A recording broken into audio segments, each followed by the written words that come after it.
Está claro que tomamos a mitad de temporada y quién sabe un poco más pasada la mitad de la temporada, y todavía esto, terminar de conformar un plantel de esta naturaleza nos va a llevar un tiempo.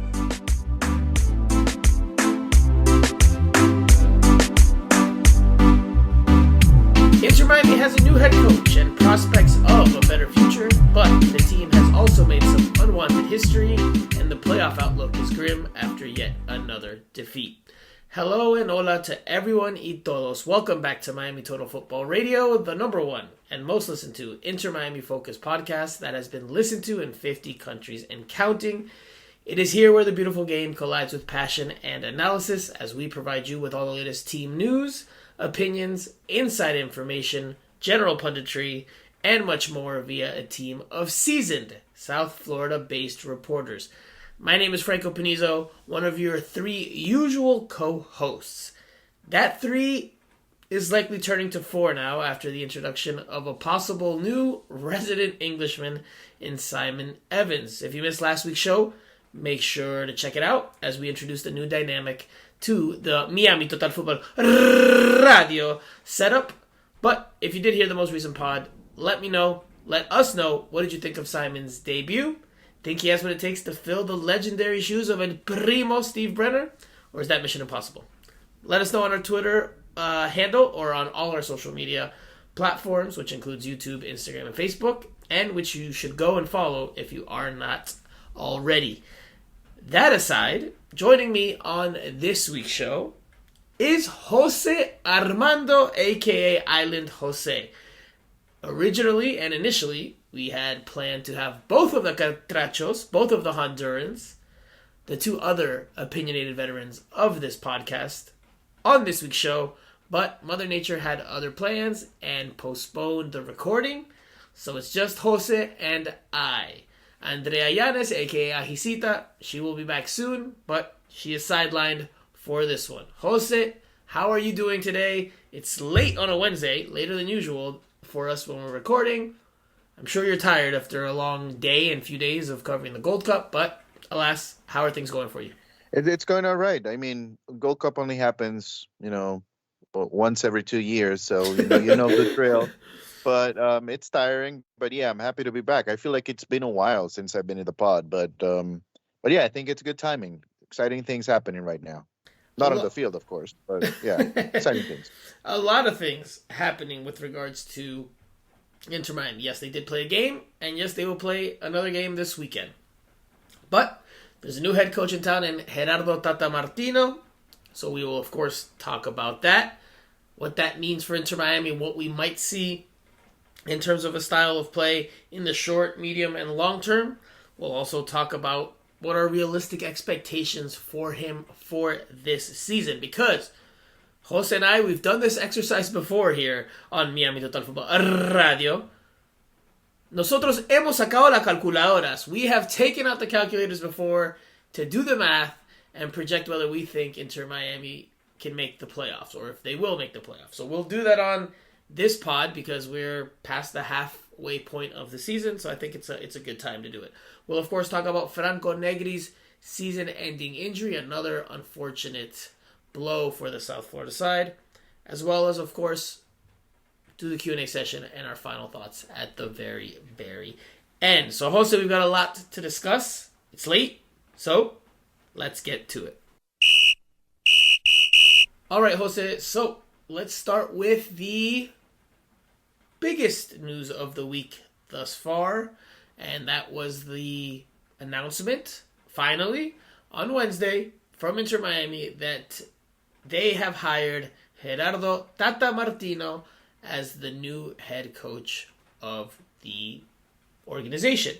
Now, he will be officially the third head coach in franchise history, following Diego Alonso and Phil Neville.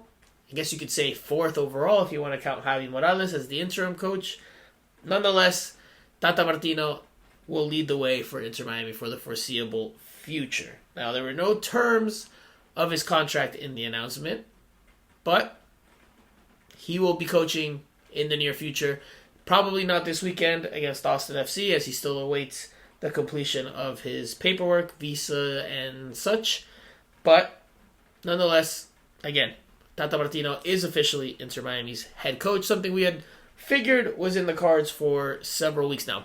Probably from the moment Phil Neville was let go, right? So, Jose, just your initial thoughts on, I guess, not so surprising news, but official news. Yeah, I mean it's good. It's good that it's official now. I think we all have been waiting for this announcement. I think the minute we heard Chris Henderson, talk about Javi Morales and how it was like a really short-term situation, I think we were talking that day in that presser, and we all came to that conclusion that things will work out really fast. And yeah, I thought actually they had an opportunity to bring a new coach like right after the FIFA window in June, but I think this is the right decision. Just wait for a little bit longer, let him watch a couple games more, and it's going to be a quick turnaround once Messi gets here. But I think overall it's good news. It's good to have Tata ready to go here halfway through the season. He'll have the rest of the year to work with. And honestly, the first year where we can actually judge Tata Martino will be 2024. Right, because as far as 2023 goes, and he touched on this in an interview he did with the Miami Herald. He's shared some quotes so far, some with Inter Miami's channels, one with an interview he did with Michelle Kaufman, our friend at the Miami Herald and our colleague. And he said it's hard to, and I'm paraphrasing, it's hard to really assess the roster right now because they're decimated by injuries. They're decimated right now by absences due to the international, or not the international, but the Gold Cup. So really hard to really fully assess and analyze everything. He said, maybe in a month's time they'll be able to analyze things a bit better. But that's what I expect of him over this next week or so, as the run-up to Messi's arrival gets closer or continues, is that he will be looking at players in training. He'll be watching them in games to really figure out who fits and who doesn't fit. I'm sure he has an idea, but you can have an idea from just watching games from the TV. It's different to perceive it up close and personal. It's different to see, how players train. So I'm sure he'll be taking it all in. I imagine that's, at the forefront of the coaching game plan for him and his staff as they get settled here over the coming weeks. By the way, it was reported that his son will be part of that staff, that technical staff. So, interesting wrinkle there. You can probably criticize it a little bit because it continues that trend of Inter Miami family ties being there, and you had the shouts of nepotism again, which hasn't been something foreign to Inter Miami. But look, if that's a concession you have to make to get Tata Martino, then I'm okay with that in this scenario, and I'm okay with that overall because, Tata Martino is probably the best candidate that you could have had at this point, right? He was available on a free. He's coached in MLS before. He has international experience. He's coached at the highest levels. He's coached Messi. He's coached Pizarro. He's coached Joseph Martinez. He's coached a few of these players already. He knows the league, but he also has a proven track record of winning at higher levels as well as in MLS. So is this as good as it was going to get for Inter Miami, Jose? Very simple, I think. Yes or no? Yeah, I think there's no doubt about that. You could have gone, looking for a bigger name, but then, it's you need more time, and he doesn't need a lot of time to get familiar with the league or the players or the style that he wants for this team. He already knows, how to have success in MLS, and I think he's going to try to do exactly the same that he did for Atlanta United, and well, whether it happens or not, that remains to be seen. But he knows the way. He knows the way to winning in MLS. And he said that in his interview with the team's channels, or the Twitter, Inter Miami's Twitter, where he says it's not a league que desconocemos. So it's not a league that we don't know, right? It's a league that he's familiar with. It's not something completely foreign to him or a whole new concept. He knows about the travel. He knows about the day-to-day. Of course, the league has changed a bit since he was last here with Atlanta United. winning an MLS Not Cup, much better. but not I mean, much, change right? a But little not much. bit. Correct. So by and large, it's mostly the same. Obviously, he's working under new ownership, a new sporting director. He's going to have Messi on the roster, so that's a big change. So it'll be a different challenge, but in a league that, again, he is familiar with. So, again, with foreign coaches, Phil Neville is probably the latest example of many foreign coaches that have some name recognition, even coaches, who have accomplished more than Phil Neville had. They come to MLS and they often struggle just because of all the different complexities that Major League Soccer has to offer. But Tata Martino checks off that box. He already knows that. He already understands that.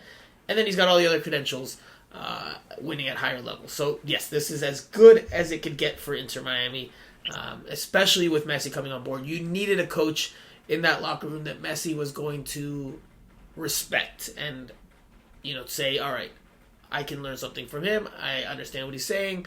If you had brought in somebody who was a relative unknown, would Messi really buy in? I mean, I think that's one of the biggest questions that Chris Henderson, Jorge Mas, Jose Mas, David Beckham had to really assess there. It's one of the things they probably was one of the first items that they discussed and figured was important. They needed a coach that would command respect across all players in that locker room. And I think Tata Martino will be able to do that. Not just because of his name, again, his accomplishments, as well as his coaching style and pedigree. I mean, he's coached at Barcelona, he's coached Argentina's national team in finals. I mean, he's someone who knows his stuff, and that bodes really well for Inter Miami, right? Because I think longer term, there's a good chance that this team turns the page from the funk that it's in right now. You touched on 2024 being the year that we really get to assess Tata. I think we'll be able to assess him a little bit here in terms of this season, in terms of the initial blueprint of what he wants. Obviously, it's going to take time to bring in more players that fit his vision and his style, get rid of some players that maybe don't. And so I do think we'll see some glimpses of what he wants, but I agree with you fully that 2024 is the year that we'll really, really be able to judge him based on his performances and based on the team performances and based on his coaching style and how the team goes about getting results. I think 2024, I agree with you wholeheartedly, is the year. I think this year it's more about just building for next year. It's now just the brick, the foundation for what is to come. Listen, to your credit, you've always said that since the beginning of the year that this year Inter Miami didn't care about this year, that they were thinking about 2024 and beyond. Now, I don't know if I always agreed with that, and I still stick with that, but I think at this point now, here in the summer, I think, look, they're going to try to make the playoffs, they're going to try to win the Open Cup, and try to have some semblance of success here in 2023, but I'm with you that I think the bigger picture is 2024 and beyond. And that's going to be the biggest challenge for Tata, because it's hard to ask a team that has Lionel Messi. It's gonna be hard for people to look at Inter Miami and have patience. People will be demanding results, and it's gonna be practically impossible to do it early on. And we're already thinking about Messi's debut in late July. So there's not a lot of time to turn things around as well. And then you add the injuries, which, Inter Miami, they need a whole bunch of points before Messi gets here to even have an opportunity at the playoffs, a realistic one. So, it's that's, to me, is going to be the biggest challenge. I think, Tata Martino, he needs to preach patience, at least to the Inter Miami fan base. It's impossible to control what people think overseas, because maybe they don't watch the league, or they're just watching for Messi. But for the fans, for La Familia, the people that go to the stadium, they just need to be patient, because it's going to take some time, and most likely it will take the rest of the year. And then you have two competitions. One is the Open Cup. You win a game, you're in the final. So I guess that should be the way to go. They should go all in the game against Cincinnati, and then Leagues Cup, which is a tournament that you haven't even started, and yet maybe there's a chance over there. So I think those two tournaments are something that if you're going to expect something from Inter Miami, it's going to have to come from Open Cup or leagues play. Other than that, I think the league it's almost impossible at this point. Hey. Don't get ahead of the program here, Jose.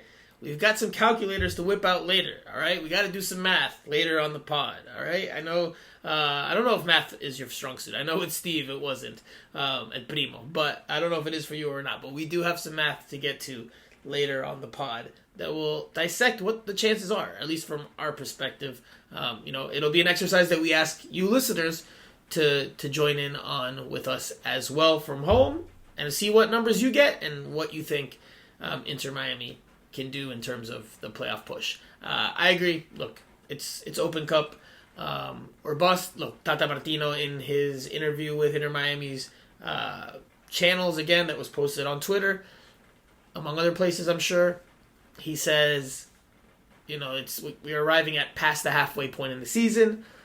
There's a cup competition that we're in the mix for, and then of course, the team's in a situation that's difficult, but that he hopes to end the year in a better way, right? And that would probably mean winning a trophy in the Open Cup and showing promise by making a climb up the standings. If they can make the playoffs, fantastic. He's done his job tremendously in the half season he'll have been here.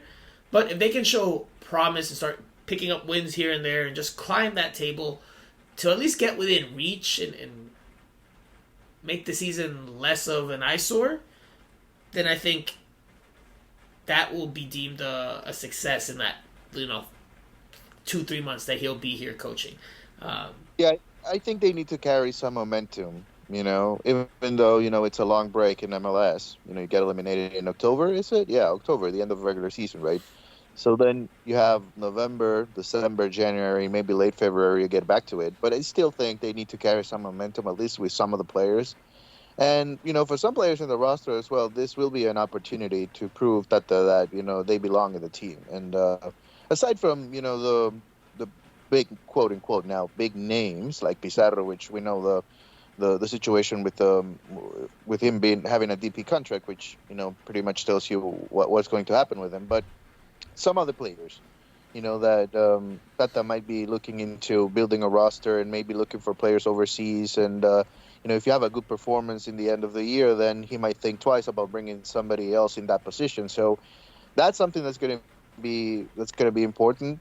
And I would say if Tata Martino finds a way to, bring young South American players, he will not only be a good coach for the time Messi is here, but also long term. What he can do for the club in terms of bringing good young players to this team that have already competed at a high level, then I think that's something that can change the team. Just because, and I don't want to go too long here, just because my one concern about the whole Messi situation is, what's going to happen in year 3? Once Messi's gone, how are you going to be able to keep it up? Because there's going to be a lot of media attention. Most likely next year, Inter Miami will be a playoff team and one of the top teams in the East. But what's going to happen after the next 2 years, 3 years? Where do you go from Messi? But I don't want to go too far ahead. And the other point that I wanted to make, and I want to get your thoughts on this, is what if Inter Miami is out of the playoff race? Do you play Messi at the end of the season, or do you just let him sit out? No, he has to play. He has to play. Right? He's got to play. You're out of the playoff race. So what? He has to play. One, listen, this is while it's a sport, it's still a business. And Apple TV and all the partners that are associated with Messi coming to the United States and South Florida and Inter Miami, they need him to be playing. Adidas needs him to be playing so they can continue to sell the new graphic tees that they've released. Apple needs him to be playing so that they can, promote their channel. You need Messi to be playing to sell tickets at home. You need Messi to be playing to sell tickets on the road. He's got to play. You're not going to just bench him. I mean, why would you bench him? He's going to have, a 4-month vacation? He's going to have an earlier vacation than than needed just because they're out of the playoff race. Listen, he'll be playing. There's no way. Maybe they sit him out here or there to manage the load, the workload, but he's gonna play. We were checking the schedule the other day in the at Dry Pink Stadium in the press box with people covering the Gold Cup, and the last game of the season is against Charlotte. Am I right? I believe that's correct. That's a road game on turf. And I get it. Tickets are selling at high prices. But I honestly, if Inter Miami is out of the race, I just don't see it. Why would you risk Messi, getting injured in the last play of the season? If you're saying the last game, Jose, then okay, then that's different. If you're saying like the last few weeks of the season because they're out of the playoffs, then that's a few weeks. But I'm saying like 2-3 games. That might be, it's possible. That's possible. He had an injury on Friday. He can play on Saturday. And what are you going to say about that? I mean, how can you prove that he's not hurt? Well, that's fine. That's I mean, there's ways to prove it. But anyway, that's fine. That's possible. Like that I can see, but not like a 2-month stretch before the offseason even begins. Like he'll be playing. He'll be playing. He's coming over here to play and to make appearances and do all his stuff. He's not coming here not to play. So maybe that last game on turf, yeah, sure. That's when he could be held out from. Again, I think they might manage his workload if they're out of the playoffs, but let's cross that bridge if and when the team gets there. Let's right. And then one more thing, there were reports coming from Argentina after he played at the Maxi Rodriguez last game. Farewell game. Farewell, that's the word I was looking for.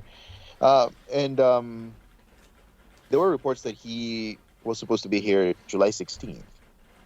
Right. If that is the case, and if he's not here next week, I just don't see him playing on the 21st, to be honest. So you have touched a subject that I've thought about a lot over the last couple of days. Right? Because there is a report that he will be presented around 15th or 16th. From what I've heard and whispers, these are not confirmed, these are just whispers, that it's probably not going to be at Dry Pink Stadium. It's probably going to be at a venue of some sort because obviously stadium can only hold so many people, or the press conference room in the stadium can only hold so many people. So they need it to be a bigger event, a grander event. So what I'm hearing, it's probably going to be at a different venue around those dates. Now, if that does hold true, do we expect him to arrive before then and be in training but not talking? I guess that's a possibility. The cameras could just be out there and recording him, and he just, gets familiar with the surroundings, settles into his new life, and starts training again. Or maybe he arrives around that time and then starts training. If that's the case, that raises questions about his availability for July 21st, right? That raises us questions as to whether, the tickets that everyone's in the hunt for, that everyone's trying to get one or many of, maybe it'll be for naught, right? But it's all speculation. Listen, even if he arrives the day before he's unveiled, if those dates hold true of July 15th or 16th, he'll train for a week, and I still think he'll play in that game. I think he'll play. No way. I think he'll play 20 minutes, 10 minutes. No way. He'll play something. If they've touted it to be, it's not an exhibition game, brother. Listen, man. Listen. This is United States. This is MLS. It's all about marketing. If you haven't read The Beckham Experiment, you have to read The Beckham Experiment by the late and great Grant Wall. Well, because David Beckham was, if I'm not mistaken, and I hope my memory still serves me well. I've always felt like I've had good memory, so I hope this serves me well. Listeners, please correct me on Twitter after listening to this if I'm wrong. But from what I recall and reading in that book, David Beckham had an ankle injury or a foot injury before what was expected to be his debut. And there was uncertainty whether he would play.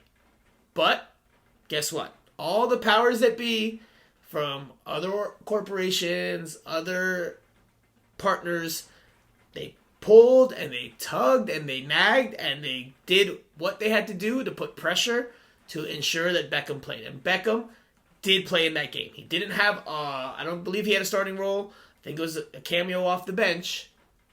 I could see something like that for Messi. It's just there's just so much marketing behind it, Jose. There's no way he can't play. You know how upset fans would be if they paid $300, $400, $500 for tickets, and then for what is supposed to be his debut, and then he doesn't play. He's going to have to play in that game, even if it's for 5 minutes, and it'll be his debut. They'll be able to say, "Oh, Messi debuted. You were there for Messi's debut," even if he only plays 5 minutes. But he's playing in that game, no matter what, in my opinion. Jorge Messi is no David Beckham. You know, they have so much control over everything that's going on with Messi. You know, it's not like Don Garber will come here and talk to Jorge Messi and force him to do something that Don Garber wants him to do. It's just not going to happen that way. You know, Messi is so much more than David Beckham at this point. You know, what it will mean to the league moving forward, that's a different conversation.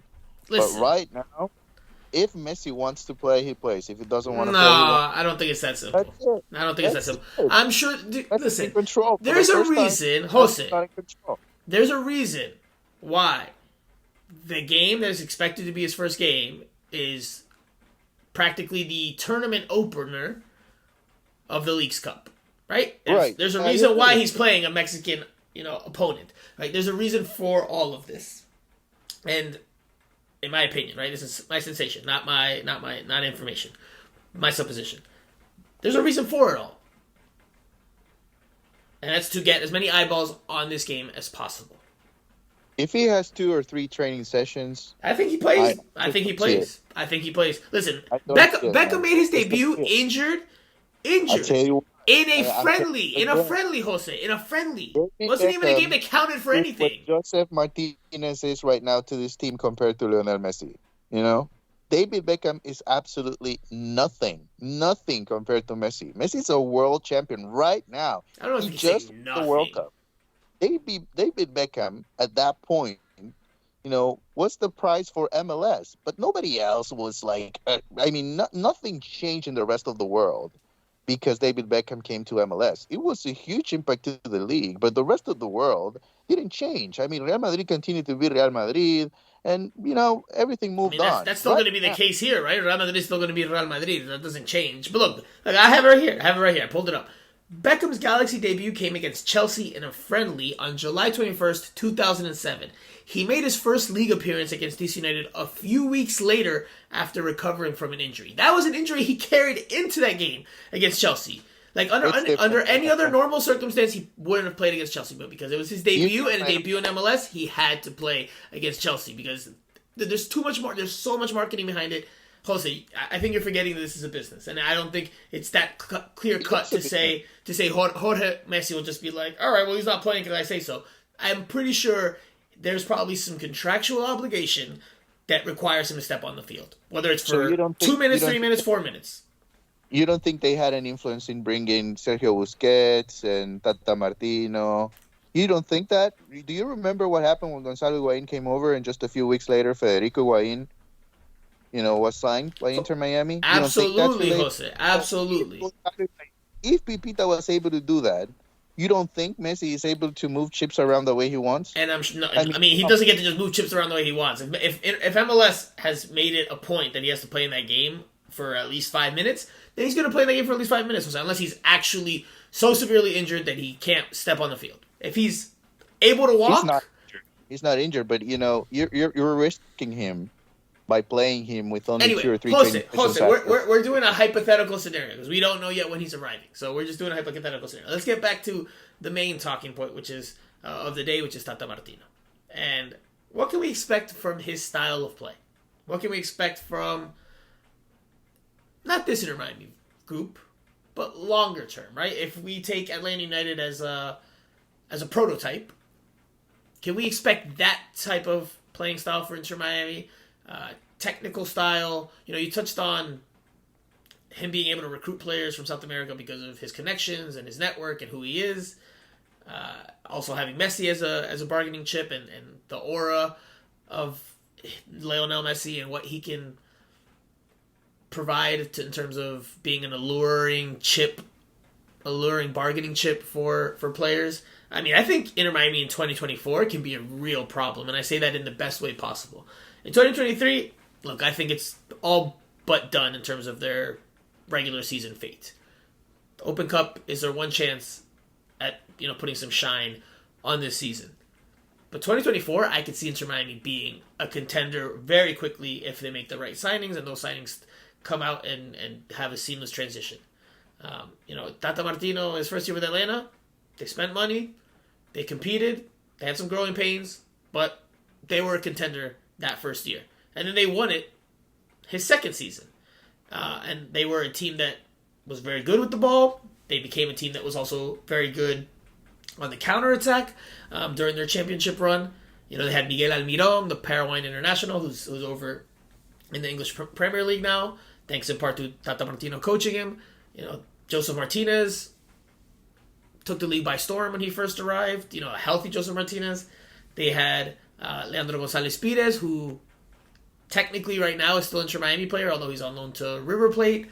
They had a player that I was really, really, I don't want to say keen on, but I really liked his playing style. I liked how he competed. I like what he brought to the table, even though he wasn't the biggest name, and that was Hector Tito Villalba, the winger. Thought he was very good, and if that is the type of player that Inter Miami can bring under Tata Martino, and with Messi as a bargaining chip to attract players over here, then Inter Miami can be an absolute nightmare for any opposition in 2024. I mean, listen, things are looking really, really positive once the new year comes and everyone says Happy New Year and it's 2024, which is still 6 months away from here. But once that happens, I think, it's mañana será bonito for Inter Miami, right? The sun will be shining bright on Inter Miami in 2024. They got to get through this rainstorm and these dark clouds that remain here in 2023. But 2024 and beyond, I think there's a really big chance at accomplishing very, very big things. But Jose, coach, playing style from the new coach, from the new manager. Yeah, what do you expect? What do you expect from a Tata Martino team in 2024 and beyond? I think, there will be a conversation with Messi, and, that's going to be critical in terms of how this team is going to play moving forward. What he can do at this point. He needs to make an assessment on the league as well. It's not going to be the player that's going to be running up and down the field. So how do you work around it? How do you help him out? Players like Sergio Busquets also, he's going to have some trouble adjusting to the league. So, I think it remains to be seen, because it's not like that will, build the roster from scratch. I think there are players that are going to have to stay that are on the roster right now and that they are not DPs. If Messi wants to bring in Jordi Alba as well, then, that's another situation. So I think it's 2023. It's going to be all fun about, having the first goal, the first game, get them out of the way in 2023. And then preseason in 2024 is what I will call the first official year of Inter Miami. Everything that happened before, with Diego Alonso, with Phil Neville, with, Javi Morales and all the sanctions and, dealing with stadium situations, all that, it's in the past. 2024 is the first year where Inter Miami will actually be able to compete. Remember, the first year for this team was also the pandemic year. So many things going the wrong way for Inter Miami. And they've been sanctioned. They've been sanctioned the 2 seasons since then. So 2024 is also the first year that they will, once again, have a full disposal of allocation money, assuming that the rules that exist today are still in place 6 months from now. They'll have a full arsenal of that money to be able to sign players. And that's why I think, again, in addition to what I said about Tata being able to attract players from South America, even from Europe, from Inter Miami having its own network, and David Beckham and that chip, and Messi and that chip, being able to have all that money now, not being hamstrung, not being handcuffed. Again, I think Inter Miami can be a real problem, and I say that in, again, the best sense of the phrase, in 2024. But Jose, you're getting away from the question. What type of playing style do you think Inter Miami will have? Because listen, if they're bringing Messi and Busquets, right? No, that's what I was trying to explain. That it's hard for me to tell right now. It will be fully a guessing game because um, I think Jose, you make me laugh because 1 minute ago, or not a minute ago, a few minutes ago, you're saying, "Oh, can he miss out the last few games of the season? But if they're already out, so you're no problem guessing there. But you can't tell me what type of playing style you think we can expect from Tata Martino." that was more like a comment. When we come to tactical, I'm serious about it because I don't want to give an idea that I don't think it's true. But I think it's all going to depend on the new guys coming in. I think that's the key. I mean, how can I compare Almiron to any player in the Inter Miami roster right now? It's hard to compare those guys. I mean, Joseph Martinez, he'll play in both teams, and yet he's a different player right now. So I can't expect anything like what he did with Atlanta a few years ago. But if you know Tata's body of work, right? Yeah, but it's not going to be Tata deciding. I mean, it's going to be Messi. Messi will have an imprint in this game, in this team. He's not going to force Messi to play out of position. I mean, as much as we miss Phil Neville, but it's not going to force Messi to play where he doesn't want to play. He's not going to make him run up and down.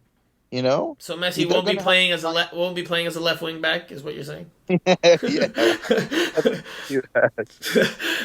Listen, no, Jose, hold on, because I disagree with you there. I think that if you have Messi and Busquets, right, and you go by Tata's body of work, this team is not going to be a defensive-minded team. They're not going to be a team that looks to counterattack. They're going to be a team that's going to want to be protagonistas. They're going to want to be protagonists. They're going to want to have the ball. I think that's going to be the idea, right? And Tata Martino, in the interview that he did, again, with Inter Miami, he says, again, paraphrasing here, they want to have a team that the public, that the fans identify themselves with.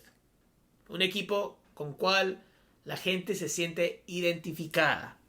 But that's obvious. I mean, if you have Messi, you're expected to win. That's why I told you a few minutes ago. But there's so many ways to win, Jose. You could win playing defensive-mindedly. But I don't think so. Be defensive-minded. They need Messi to score. It doesn't matter if they win the games. This is similar to the Zlatan situation. They might end up winning the games 5-4, but if Messi scores 4 of the 5 goals, so be it. Nobody cares. So you expect Inter Miami to be attack-minded? Yes, they will be attacking. Okay. I mean, come on. So of course they will. I'm asking you. You're giving me non-answers here. They want Messi to shine. They want Messi to score. So that's a given. They will be attacking minded. But I won't tell you right now what formation they're going to play. I'm not asking for formation. I'm asking for a style of play. I honestly don't see Busquets being a huge factor on this team. I just don't see it. Don't see it.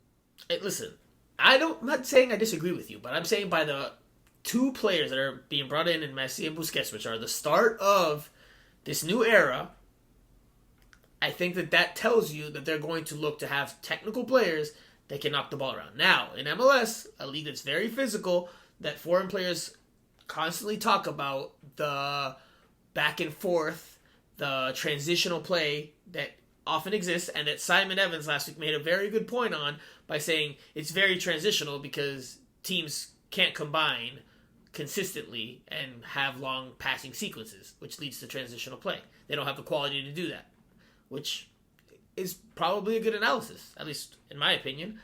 But nonetheless, I think we'll see a team with technical pieces, and you're going to have to, of course, have some runners in there. You're going to have some players who maybe aren't the best technically, but who can put in a lot of the dirty work, whether that's in central midfield, whether that's out on the wings.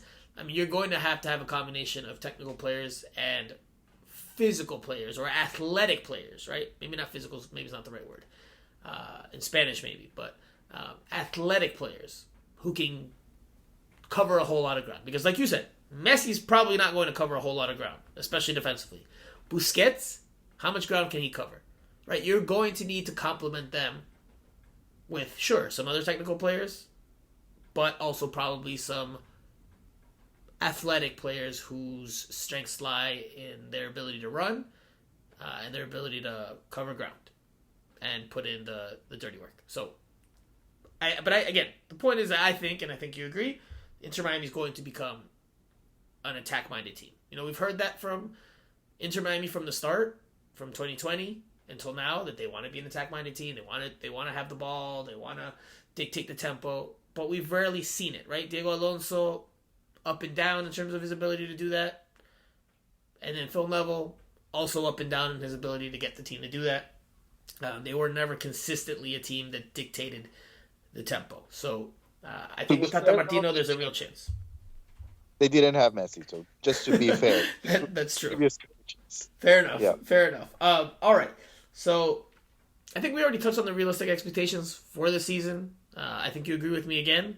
It's Open Cup or bust there. Try to win that competition and then just try to finish as high as you can in the table in the East in the regular season. If you can make the playoffs, fantastic. But otherwise, as long as you show progress and steps that you're heading in the right direction, then I think that's good enough to live up to, I won't say the expectations, but to start to show some promise that you're going in the right direction to live up to those expectations. Jose, now we get to do the exercise. I hope you have your calculator ready. Because Sasha Kleshtin, the former U.S. men's national team player, the former MLS player, the player who went abroad and had a nice career in Europe as well, he is now a TV analyst for Apple and MLS. And on a segment over the last few days, he whipped out a whiteboard and did some number crunching. Sacó su calculadora, as we say in Spanish. Hizo las matemáticas. So he whipped out his calculator and he did the math. A common phrase, at least in parts of South America. I don't know if in Honduras they do that, but... we're experts on that. Huh? We're experts on that. Come on. So you guys do it as well. All right, just making sure. Just checking. So it is a common thing. We're doing it right now in the Gold Cup. Already, you only lost one game. Second game, and we're already adding up. You're already doing the math. Listen, I honestly think it's a fun exercise. It usually happens, of course, more so for teams that are struggling than teams that are winning. Although it could also be done for teams that are winning in terms of trying to calculate. All right, they need X amount more points out of these X amount more games to win the title or whatever the case is. But nonetheless, it's usually done more so for teams that are struggling. Like Inter Miami and like your beloved Honduras. Sorry, Catrachos. Sorry, Catracho listeners. But look, Inter Miami is 18 games into the 2023 regular season. That's one past the halfway point.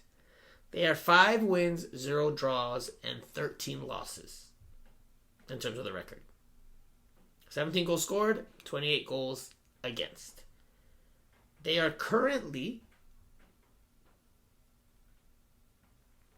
on 15 points, 11 shy of 9th place DC United, which sits in that final playoff position in what is a very flattering and kind post-season setup by MLS. 9 teams out of 15 make the playoffs. Inter Miami is 11 points shy as of right now. They've got some room to make up there, Jose. That is at least 4 wins. It's a healthy amount of room to make up. Whipping out your calculator, doing the number crunching, in the remaining 16 games, what would Inter Miami need to get there? I can help you if you'd like by looking at recent history. You look at 2022. Charlotte FC finished in 9th place. They didn't make the playoffs because the playoff format wasn't that extended.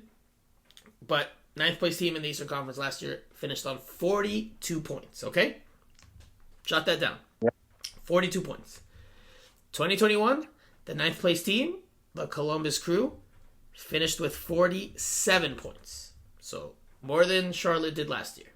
We'll skip over 2020 because that was the COVID hit year and the season was reduced. So that's like an outlier. 9th place team finished with 26 points in a shortened season. Not as many games were played. So we'll take that out of the equation. Let's go back one more year. 2019. The 9th place team in another 34-game regular season was CF Montreal. And they finished with 41 points. Right? Those are 3 full seasons. And the 9th place team finished with 42, 47 and 41. With me so far? Yes. All right. You divide that by 3 to get the average. 43.3 points, which of course there's no 0.3 points, so let's just round down. Inter Miami will need, based on recent history, at least 43 points to make the postseason. And they have 15 right now. I mean, does the math add up, Jose? Can Inter Miami reach 43 points? Messi is coming. Messi and friends are coming. But is it going to be too little too late based on your calculator? Yeah, I think it will. I think it will unless, something happens in the next few weeks. I don't think it needs to happen, after Messi arrives. I think, the team right now, they need to find a way to win games to have a very slim chance at the playoffs. And, honestly, the opportunity is right now. And obviously they have a lot of injuries, so, it's hard to see this team winning, but they have back-to-back home games. Unfortunately for Inter Miami, they are within 4 days. They'll play on Saturday against Austin, and then on Tuesday against Columbus. Those are 2 very important games if you're still hoping for playoffs this year. They really have to win those 2 games.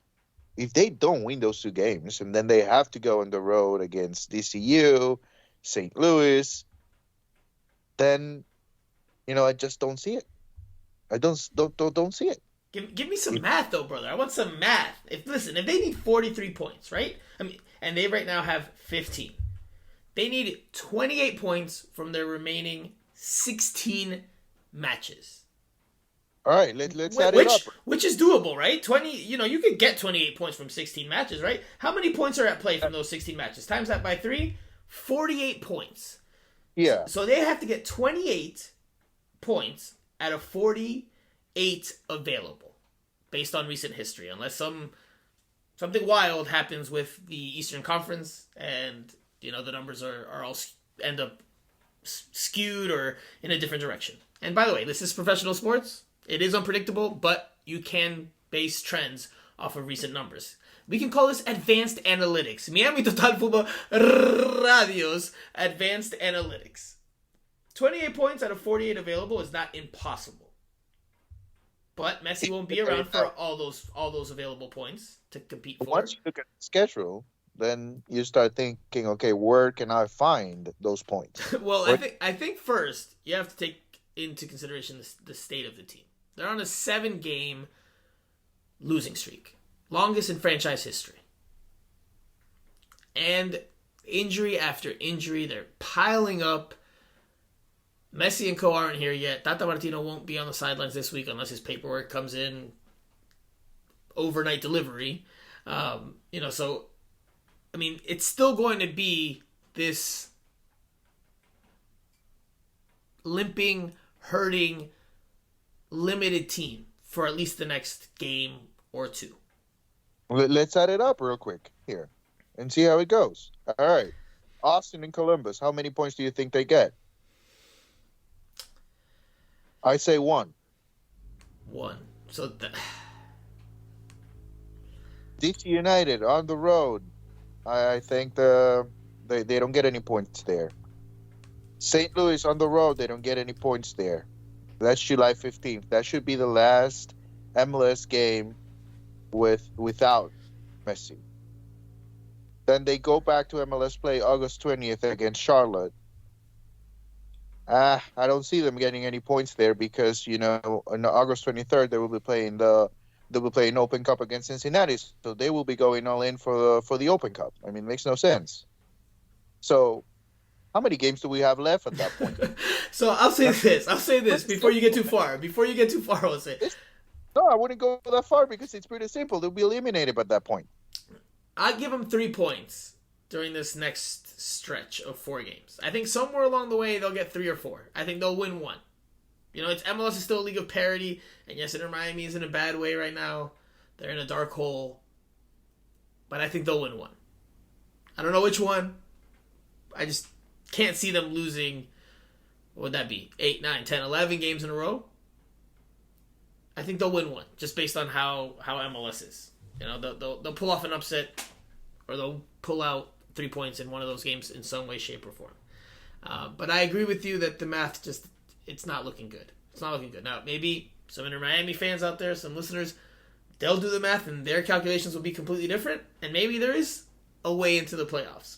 From our vantage point, you can call us negative Nancy's, you can call us Debbie Downers, whatever you want. Pessimistic Panizo, if you'd like. I don't have one for you, Jose. But you know, I just don't think the math adds up. I agree with you that I think it's a very tall task. I mean, the only real chance they have to make the playoffs is if they go on a run during this next stretch of games without Messi. They would have to get 6-9 points, something like that, to have a chance. To have a chance with Messi once he's here with friends, once he's here with Tata. And I think that's, even then, it's going to be a tall order after that. So I would say no playoffs. You say no playoffs. No. And then again, remember that every road game is going to be completely different from right. the moment Messi arrives. You know, everybody's going to want to win against Messi. Mm-hmm. You know, it's not only going to be the excitement on the stands and all the fans coming in, but there's also going to be an element where you're on the field, you're playing against Messi, you know people are watching. I'm going to play at my highest level, you know? I'm going to give it all out there. So it's going to be tough. It's going to be tough. And there are only so many things that Inter Miami can do. And, you know, we talk about Messi's arrival, but Busquets and the other players that will be coming in, their arrival as well is also very important. Are they all going to come together? For how long are they going to train? Can you put, you know, 3, 4, 5 players into the starting lineup in a matter of days and be effective? I mean, those are all things that are going to be ongoing in late July and early August. Can they avoid injury? You know, yeah, and it's going to be hard for, you know, at least for me, it's going to be hard to expect that team to be successful so quickly. So that's why I told you, I think the name of the game for Inter Miami, the fans, coaching staff, and players, is patience. You know, you waited for so long to have a good team, to be competitive, to get rid of all the bad things that have been going around this team. Well, just wait 6 months more, 2024, you'll have the team that you've been waiting for. We sound very pessimistic, but I think we're just being realistic based on, you know, what we're seeing and the actual reality of the team right now. I mean, yeah.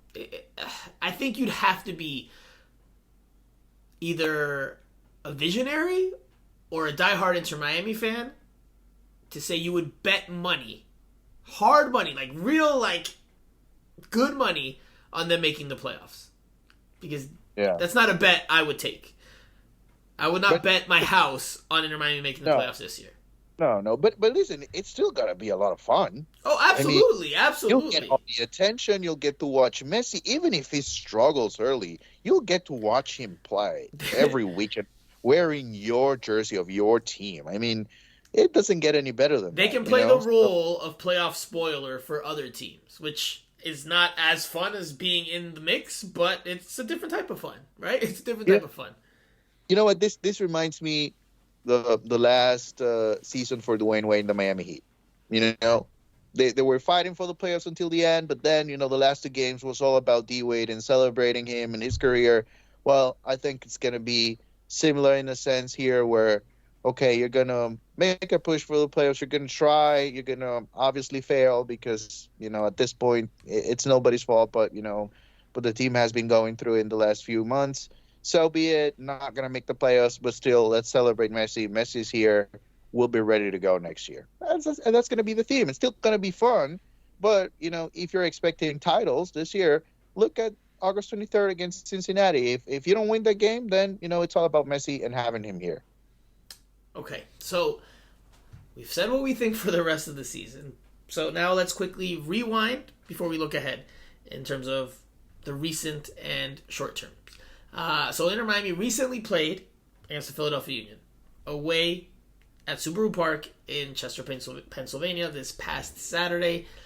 Inter Miami lost the game 4-1 to set a new franchise record for consecutive losses. And again, that mark is now at 7 consecutive defeats. Inter Miami was down 3-0 in the first half in this one. Goals from Jacob Glesnes, Julian Carranza, Leon Flack all came before Robert Taylor pulled one back in the 50th minute.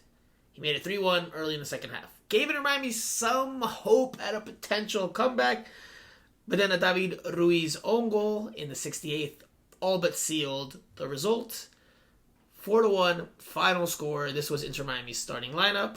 You had them come out in a 5-2-2-1 formation, and that formation consisted of Drake Callender in goal, Robert Taylor as the right wing back, the 3 center backs from right to left, Ian Frey, Christopher McVeigh, and Noah Allen.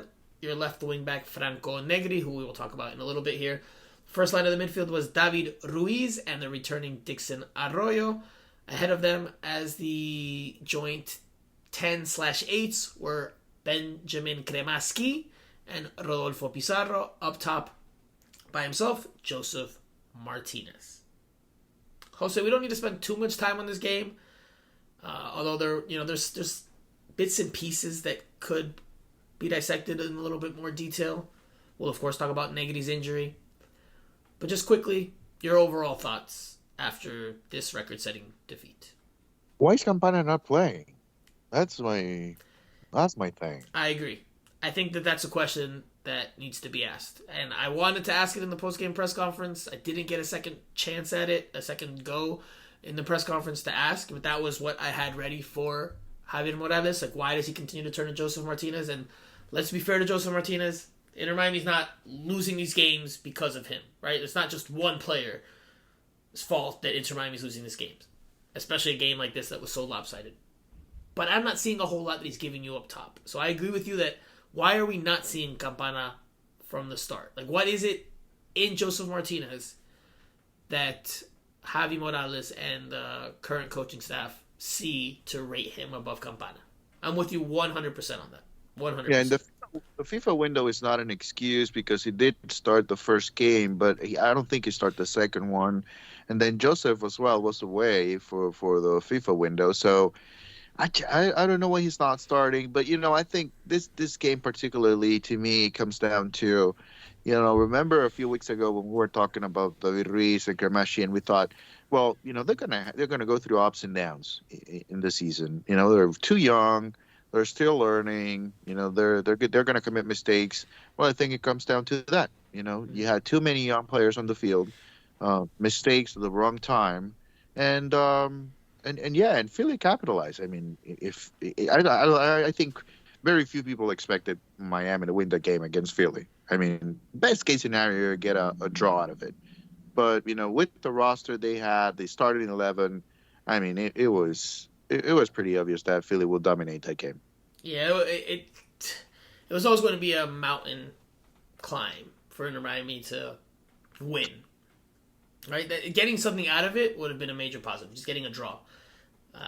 But they were blown out. They were second best, and they had their moments. And you can point to the stats and say they had 70% possession of the ball compared to Philadelphia's 30%.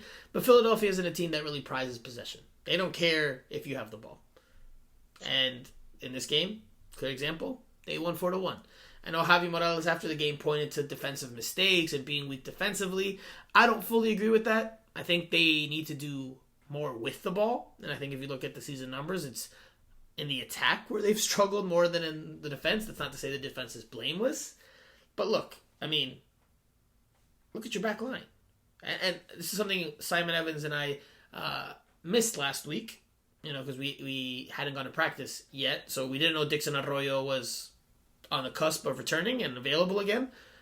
So he helped bring in some more defensive bite to that first line of the midfield and some more experience. But we also didn't mention and take into account that Kamar Miller was on his way out of Inter Miami camp to head to Canada with the Gold Cup. So that back five was missing DeAndre Yedlin and ended up missing Serhii Christoph, who was dealing with visa issues, according to team spokespeople. And it was missing Kamal Miller, who was on his way to be with Canada for the Gold Cup. So you had a back five, right? They try to patch it up and put five back there, with Robert Taylor and Franco Negri as your wingbacks, and then your three central defenders: Ian Frey, Christopher McVeigh, and Noah Allen, who, I mean, I think in his younger career played center back, like at youth levels, but at the professional level, Noah Allen should not be playing center back. He doesn't have the profile. He's a smaller player.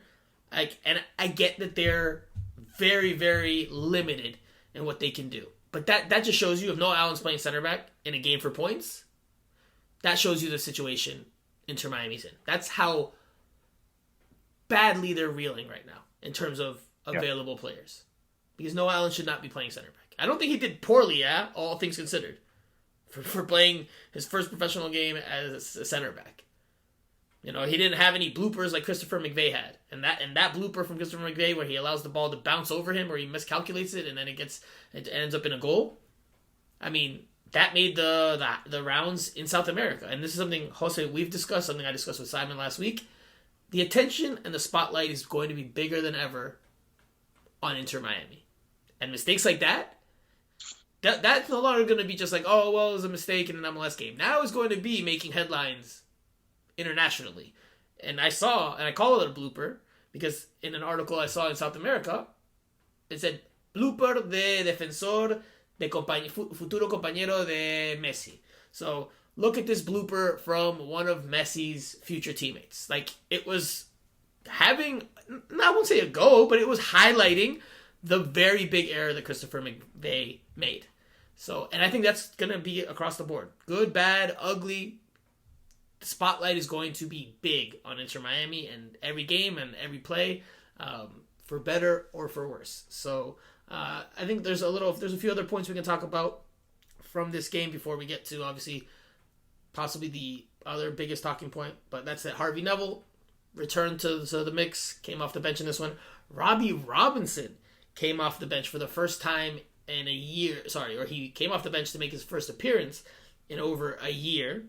And Israel Boatwright made his MLS debut. He was on a short-term loan from Inter Miami too, but he came off the bench in this one and made his debut for the first team and in MLS. So some notable things to talk about there, as well as, of course, Joseph Martinez starting over Leo Campana. But Jose, very quickly, we have to talk about the latest injury to a team full of wounded players, and that's Franco Negri, who, in attempting to anticipate a kick on goal, a shot on goal, from Julian Carranza, the former Inter Miami striker, he gets to the position first, and Carranza, not expecting anyone to beat him to that spot, follows through and kicks Negri.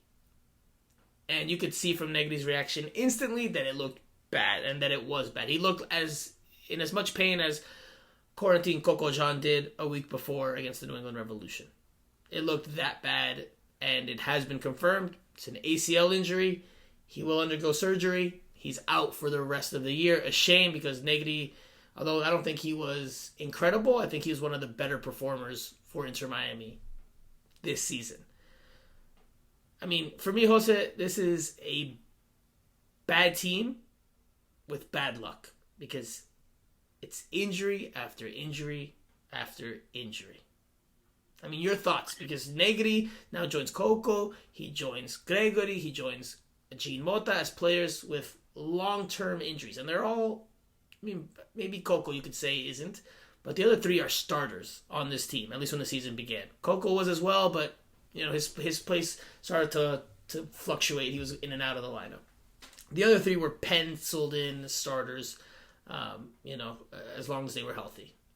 So it's a shame for him. It's a shame for Inter Miami. It's been that type of year. They just can't catch a break. Yeah, just really unfortunate. And, Nady was one of the bright spots for this team. And offensively, he did so many things. I think, he did struggle defensively at times, but I think it's more about, that tactical setup that he was exposed and he was given the liberty to move forward first rather than, play defense first and then find the right place, right time to move forward. But regardless, I think it's a very tough situation for the coaching staff and something that Tata Martino will have to assess who's going to be my left back from now on because you don't have a lot of choices. Well, of course, if Jordi Alba comes in, then he's your starter. But you know, Harvey, played there at times, and then McVay is not having a good season at all. And I don't know if you risk it putting him, as a I left think Noah back. Allen might be the go-to guy. Then Noah Allen, he's still very young, so you're gonna have to give him an opportunity.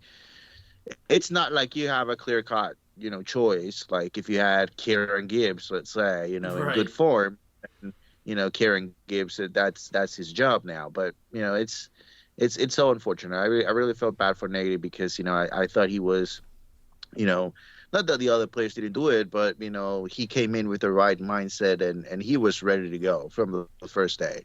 You never heard him complain about the weather or anything at all. He just went out and play, likes to be out there, and now unfortunately he's going to be out for quite a while. A competitor, someone who's out there definitely looking to compete, and he contributed on the attack, did his thing defensively. Although again, there were some issues there as well, but. Again, for every player, every player has maybe except for Drake Callender, has had their hot moments and their cold moments. He was a player that probably had a more evenly distributed balance. Other players on the team probably have had more cold than hot. But nonetheless, yes, it's a loss for Inter Miami. Short term, I think Noah Allen is probably the guy there. There's somewhere... maybe some thought was like, man, we could have really used Kieran Gibbs right now. But no, listen, getting his salary off the books was probably part of the bigger picture planning for the eventuality or the possibility of Messi and co coming. So, it is what it is. Again, team is very, very thin right now across the board. Another player that goes down. So, unfortunate for Inter Miami. And we'll see how they cope over the next few games here. In terms of that position, in terms of overall, can they end this losing streak? Can they get out of this hole? Can they get out of this funk? Javi Morales did say when I asked him post game, the only way, when I asked him how do you get out of this rut, he said con cambios. Essentially, that means with changes. So, we know there's going to be roster moves in the upcoming days and weeks. The sooner the better, because this team needs all the help it can get. Clearly. Well, I don't think it's time to panic, to be honest. As long as you're good, you have a solid team for August 23rd, and you win against Cincinnati, everything else, does it really matter? It matters a little bit, Jose. It matters a little bit because, they don't want to be out of the playoff run. It takes, like we said, they'll be, they'll have to fill the role of playoff spoiler, but is that a role that Lionel Messi's team should be in? Like, realistically speaking, what are you gonna do? He made the decision to come over here. Of course, but it's not ideal, Jose. It's not ideal, and the team, would love, of course, to at least be in the mix for as long as possible because it brings that much more attention. If they're already out of it, yes, Messi's still there. Yes, it'll still be fun if you're a football enthusiast and lover and aficionado, but. If your team's out of it, then it does take away something from that. It does take away from it. It's not ideal, but at the end of the day, it's all about watching Messi play. All the people are gonna be watching are not Inter Miami fans, which they will be the vast majority now. They just want to watch Messi play, and if you're an Inter Miami fan, you have to know the reality of your team. This is not the team right now. This is just another step, part of the process. And again, 2024, that's your year. Okay, so very quickly to look ahead, won't take too much time, but Inter Miami returns home on Saturday to play Austin FC, a team that's in the Western Conference in 8th place with a 7-win, 4-draw, 8-loss record, 24 goals scored, 27 goals against. Numbers are pretty average overall. However, Austin FC is coming off of a 3-0 win over the Houston Dynamo this past weekend, And prior to that, in the midweek game last week against FC Dallas, they also won by a 3-0 mark. So they're coming into this game with some confidence. Inter Miami is not. Stefanelli talked this week to media during the first day of availability, and he tried to put a positive spin on things and how el fútbol te da revanchas, how soccer gives you rematches all the time because you have a next game all the time. I still see it hard for them to come out with a win in this one. A draw, possibly, maybe. Hard for me to see them winning this one. Jose, we'll start with lineup. What do you think Inter Miami puts out there in terms of starting 11 with the players that are available? Yeah, this is a tough one. At home. Yeah, at home. I don't think there are a lot of choices. I mean, to be honest, with no Yedlin, no Kamal Miller. Don't know about Serhi's availability, whether he's back or not yet. Yeah, I would say, it's something similar to what we saw last week. I think, the cambios that Javi Morales was referring to, they're going to have to wait a little bit. So I would say, no Allen gets the start.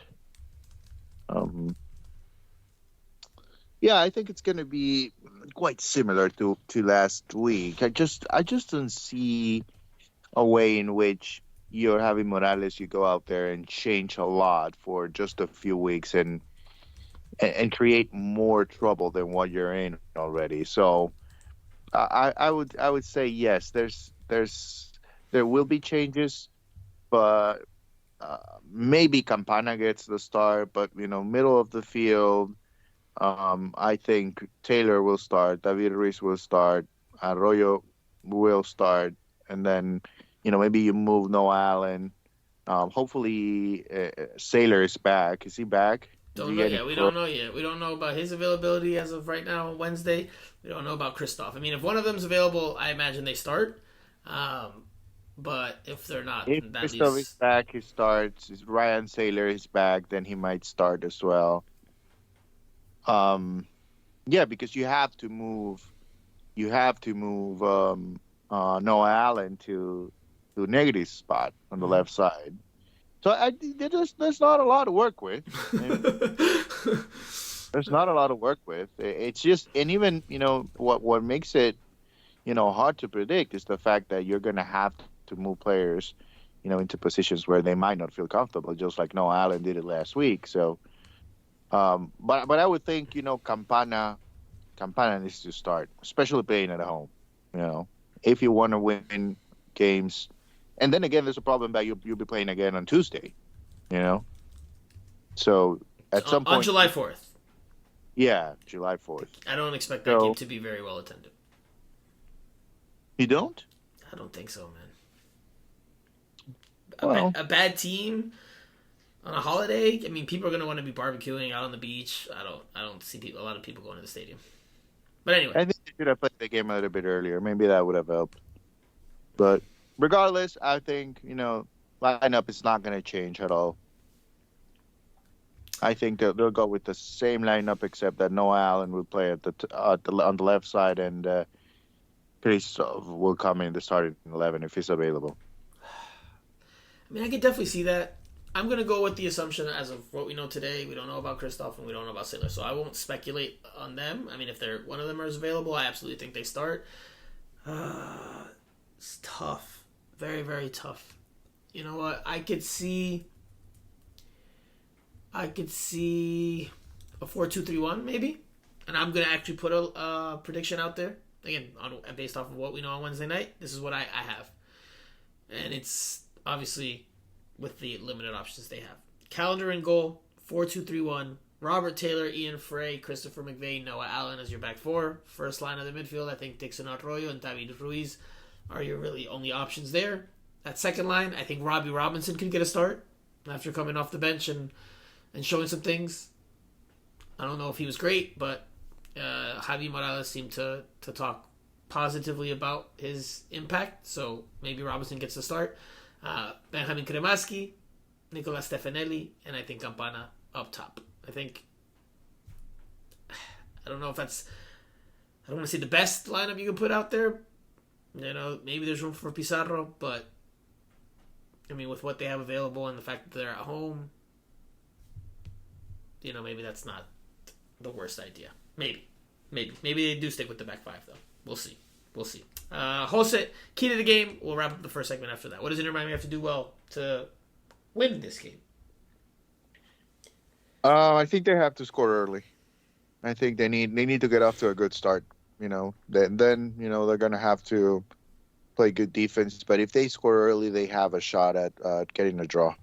Other than that, if they have to try to come from behind, I think that's gonna be a struggle. So they need to score first. So, I mean, scoring first or scoring early, different things. You can score first in the first half. First, early. Early and first. Okay. Look, I think the attack has been where the shortcomings are, and I think until Messi gets here, it's going to continue to be the case. I think, and maybe this is going to contradict what I just said or what I just put out there as a starting 11, maybe. But I think that they need to just keep a 0 at the back for as long as possible to give themselves a chance to get one at the other end, whether it's off a set piece, ricochet, a penalty kick, handball in the box, whatever, so maybe a fortuitous bounce, an own goal, whatever it is. As long as you can keep that 0 at the back, then you have a chance. Then you have a chance to find a way to take it. So for me, it's the defensive side of things. Again, I will reiterate, I don't think the defense has been the weak link this season. Even though Javi Morales, kind of ripped the defensive performance. He didn't rip the back line, but just ripped the team's overall collective defensive performance. But I do think in this one, without much firepower, you got to keep the 0 at the back to give yourself a chance. So that's it for our first segment. We'll come back for a very quick Q&A, and our final thoughts. We'll do that after this.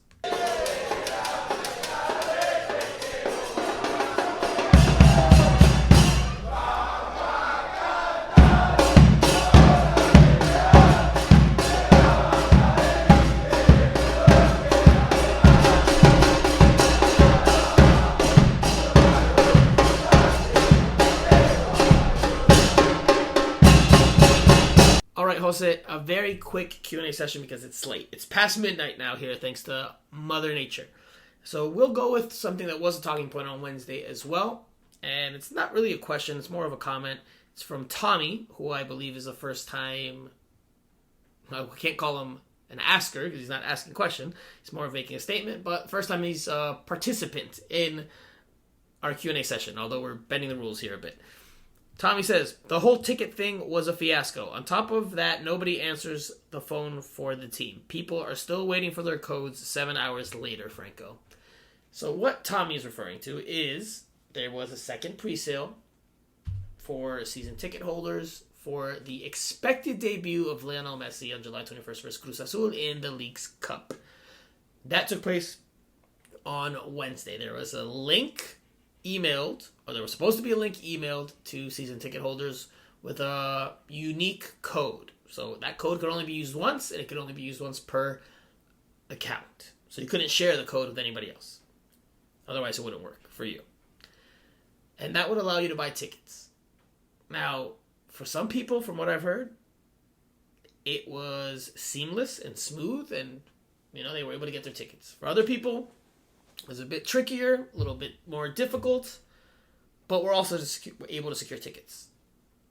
Then there's another segment of people who had an absolute nightmare, who either got codes, but when they got in there were so many others trying to get tickets at the same time that every time they try to put tickets in their to-go cart, if you're familiar with that shopping term, that they would be taken by the time they try to